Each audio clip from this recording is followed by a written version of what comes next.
Traditionnellement en Russie, le 15 décembre est le jour lors duquel nous commémorons les collègues journalistes qui sont morts pendant qu'ils faisaient leur travail, principalement sur des théâtres d'opérations militaires.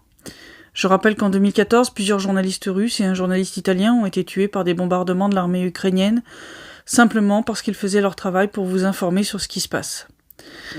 Il est assez symbolique, de façon négative, qu'aujourd'hui, les forces de l'ordre russes ont trouvé près de Marinka un groupe de sabotage du SBU, les services secrets ukrainiens, qui avait en sa possession une liste avec photos de 5 collègues, tous reporters de guerre, entre autres Alexandre Kots, Andrei Rudenko, Semyon Pegov, Alexandre Slatkov et Evgeny Podobny.